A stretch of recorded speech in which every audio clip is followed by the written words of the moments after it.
Hello mga kanuakan. So for today's video, magasto na sadta. Hay ambot na lang yun. Nakauna gid kung sakto ba nga content o gipili imbis ga budget ta muig nagsamot matag kagastador aning kayong tanga. So ayan, kita tag street food at bang sa 7-Eleven dito sa Malaybalay Arcade. So ayan, first to get try is ang ilang corn dog. Nag-try po tayo sa ilang kwek-kwek dayon kay marag bet na mo nuaks og itlogers. Charis. O ayan. So karon nga doggy kutasan gyud ko, so ato na nang gambahan ang ilang kwek-kwek, di ba? So ayan girl, nuak. Oh, actually lami ba ilang kwek-kwek, lami po ng sauce ganang sakto na po sa presyo nga 10 pesos. So ayan. Next is ang atong corn dog na mayo. Mayo do ana ni auntie, pero karon po kitag mayo nga na color. Charis. O diba? Take a good bite. Actually, lami pa ilang corn dog. So, karong medyo kaga budget ka, na gusto ka mabusog na. So, corn dog is an ideal food yun para sa inyo guys. Labi na sa mga students. O, diba? Nuak gid girl, nuak. Lingi-lingi sa tas kilid do ka ba sa kita po itag mas tsyada da sa kilid. Charis. So, ayan. So, next is, marag lami mga halang-halang part. So, gusto, nag-try ko sa ilang dynamite. Silang dynamite is 20 pesos for 3 pieces. So, ayan. So, with mayo na po daw ko no ana si ate. So, ayan. So, nag-try na to sa ilang dynamite. Balag init, nuak lang. Marag gikotasan ko karong adlaw guys. Kina-stress, ginsok. So, ayan. Nuak girl. Diba?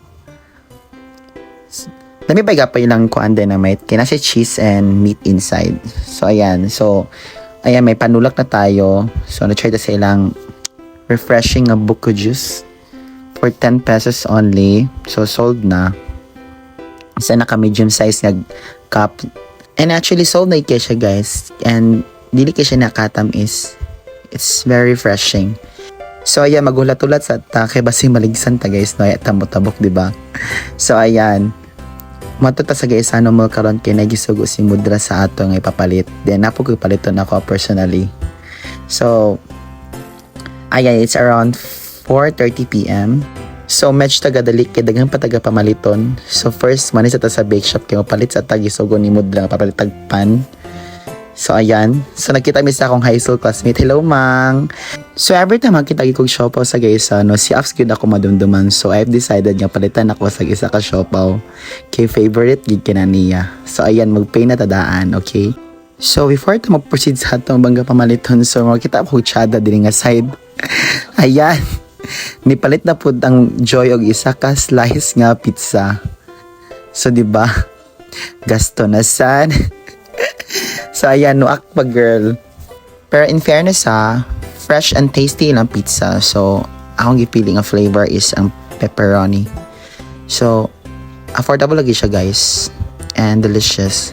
So, kung gusto mo kao pizza ang affordable and yummy po siya, nadili sa Gaisano Snack Corner. Then, dami pa mga selections po dere. O diba, nuak pa ate.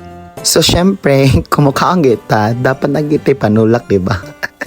Charis. So, ayan, nipalit na po tag lemon juice din sa Lemon Ubay. That is for only 55 pesos. So, gasto na sad. Then, fairness hinlok, ako ganahan din sa ilang apart, kaya hinlok eh sila, maghimo silang lemon juices. Then, makita ba gisad nimo nga hinlok gid siya. And very refreshing.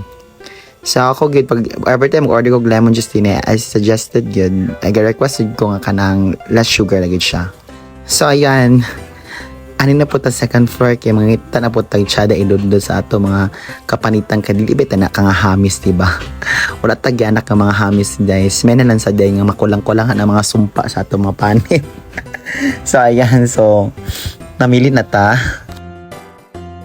So mag-uya na ta guys. Ginoo ko sab nagsigilan man ta gasto aning kayong tanga oy, ginoo ko ay mga hinungdan. So ato na po ta sa Obos kay magaton na po ta sa Watsons. Right.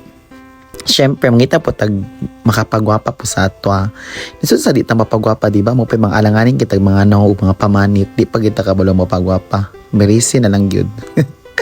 So, ayan. So, nanita sa corner din sa salad na kay morning yung ganahan nga moisturizer.